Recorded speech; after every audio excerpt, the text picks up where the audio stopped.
guys, welcome to today's YouTube video.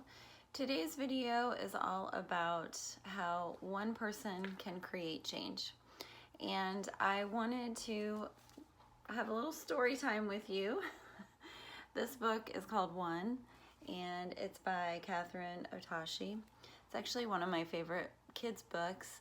And for those of you who don't know me, really I feel like we can learn a lot from many different kinds of kids' books.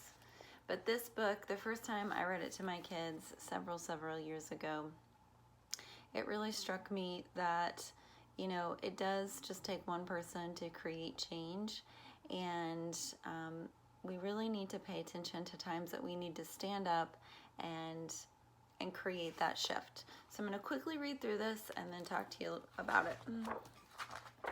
So, blue was a quiet color. Let's see. He enjoyed looking up at the sky, floating on the waves, and on days he felt daring, splashing in rain puddles. Every once in a while, he wished he could be more sunny like yellow, or bright like green, more regal like purple, or outgoing like orange, but overall, he liked being blue, except when he was with Red. Red was a hothead. He liked to pick on Blue. Red is a great color, he'd say. Red is hot, blue is not. Then Blue would feel bad about being blue. Sometimes Yellow comforted Blue. Blue is a very nice color, she'd say. But Yellow never said that in front of Red. She never said, "Stop picking on Blue." Green, purple, and orange thought Blue was nice too, but they never told Red to stop either.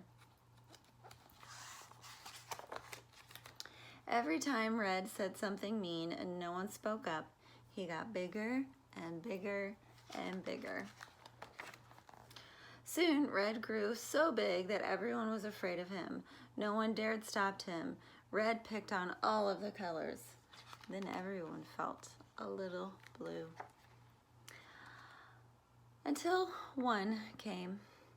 He had a different shape with bold strokes and squared corners. He was funny, and he made the colors laugh. Red saw this and got very hot. "Stop laughing," he told Yellow. "Stop laughing," he told Green. "Stop laughing," he told Purple and Orange. And they did. Red rolled up to One. "Stop laughing," he told him. But One stood up straight like an arrow and said no.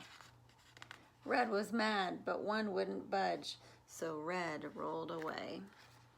One turned to the other colors and said, "If someone is mean and picks on me, I, for one, stand up and say no." Then Yellow felt brave and said, "Me too." Green agreed and said, "Me 3." Then Purple became 4 and Orange became 5.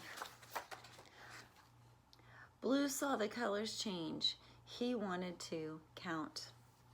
Red grew red hot. He felt left out. He grew hotter and hotter and hotter. Red raced over to Blue and said what he always did. "Red is hot, blue is not." But this time Blue stood up tall and became 6. "Red can be really hot," he said, "but Blue can be super cool." Red blew a fuse and tried to roll over Blue. But everyone took a stand and said no. Seeing them stand tall made Red feel very, very small. Then Red turned even redder and began rolling away. Blue called out, "Red can be hot and Blue can be super cool." Red stopped in his tracks. "Red can count too," said One. Red rocked and rolled and turned into 7. "Everyone counts," they shouted. Then Red laughed and joined the fun. Sometimes it just takes one. As I said, this is one of my favorite kids' books. And to me, there's so many aspects that can relate to our life right now. And one of those things is, you know, looking at how we can stand up and support one another. You know, how we can stand up and say no more bullying, no more inequality, no more picking on other people. I think one of the things that I love about this story is when one person creates a change, sometimes it can create, in the story it creates a ripple effect. So, one of the things that I want you to really think about are, what's one thing that you can do that can create change? And sometimes we don't see the change. We don't know. And so you're not doing the thing to see the change. You're doing it, one, because you know it's the right thing to do. What are things that you can do that help you stand up like one and say, no more? Or, even things like recycling. Recycling helps keep the environment clean. Standing up, I tell my kids, if they see someone bullying, what are ways that they can help support the person that's being hurt? Or if someone's hurting them, how can they stand up and say no more in school? So again, these are the stories. This story is really a story about how to stand up and take action, how to stand up and say, stand up for someone who might not have a voice, and help them and encourage them. So not only standing up and saying no more, but also encouraging other people to help out.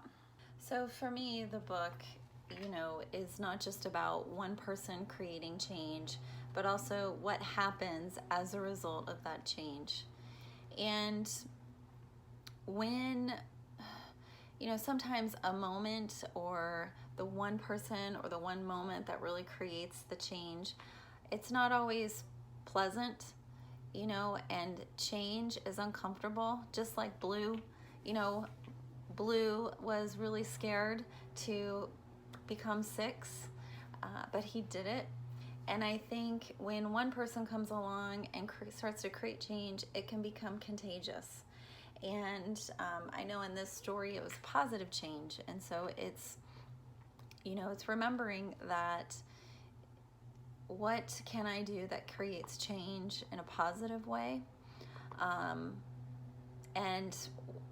at times it can be very influential. And so, like, again, going back to my kids, when I talk about standing up for themselves, standing up for what's right, how to help people that maybe are either less fortunate, or if they notice they're being picked on, it's creating that change. And if you notice, when one person stands up, even though it's uncomfortable, other people start to pay attention. And so I think that's the other thing that I love about this book, is that it's not just, it's one person saying, hey, this isn't okay, and taking a stand, and then the ripple effect and how everyone comes together in a community. And when they came together, they didn't leave out red. In the end, they brought red and said, hey, red can be, red can join us, come join us, and they're not gonna push away. And we could probably talk about that in a whole nother episode of forgiveness and acceptance. But, in this book, it's really everybody counts. So it might take one person to create the shift or the change, but it's everybody in the end acknowledging that really in this life, like we're in it together. And everybody counts. Everybody has a say. Everybody deserves to be seen and to be heard. And so I think that's another reason why I absolutely love this book. All right, so I hope you have a wonderful day. And here's the book again, One by Catherine Otashi. It's a beautiful book. If you have kids, get it for them. If you don't have kids, but you really love the story and it was motivating for you, get it. It's a wonderful book. Take care, guys, and have a wonderful day. Don't forget to subscribe to my channel for weekly updates all about relationships.